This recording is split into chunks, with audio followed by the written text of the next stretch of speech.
జగన్ మీద ద్వేష టీం అంటూ ఒక కమిటీ కనుక వేసుకుంటే దాంట్లో ప్రధానంగా కనిపించేటటువంటిది రాధాకృష్ణ గారు. జగన్ మీద విష ప్రచారం చెయ్యని ఎడిటోరియల్ ఉండదు, విష ప్రచారం చెయ్యని రోజు ఉండదు, విష ప్రచారం చెయ్యని వార్త ఉండదు. చంద్రబాబు గారిని దైవాంశ సంభూతుడిగా, మహానుభావుడిగా, అదే సందర్భంలో చంద్రబాబుని వ్యతిరేకించే ప్రతి ఒక్కళ్ళు దుర్మార్గులుగా, రాక్షసులుగా, అది నరేంద్ర మోడీ అయినా, గతంలో పవన్ కళ్యాణ్ అయినా, ఇప్పుడు జగన్మోహన్ రెడ్డి అయినా ఆ ద్వేషాన్ని చేస్తూనే ఉంటారు. ఇప్పుడు జగన్ని ద్వేషించే వాళ్ళు ప్రధానంగా ఇద్దరు. పత్రిక ద్వారా రాధాకృష్ణ, రాజకీయాల ద్వారా పవన్ కళ్యాణ్. చంద్రబాబు నాయుడు కూడా అంత ద్వేషం చూపించారు.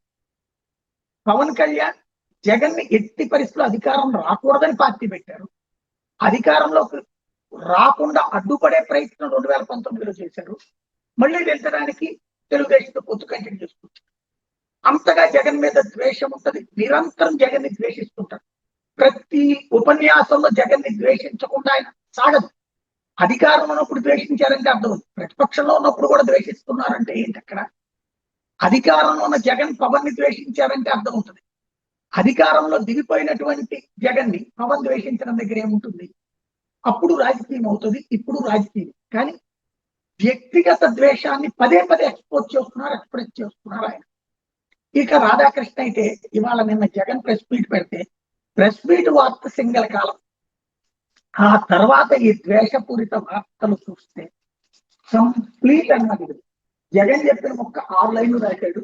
జగన్ ద్వేషించే వాళ్ళు వందల కొద్ది వార్తలు రాసుకొచ్చారు.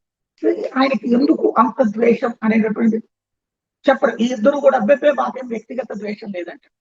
బాబు గారి మీద అపారమైన ప్రేమ జగన్ మీద అసహ్యకరమైన ద్వేషానికి వెళ్తోంది.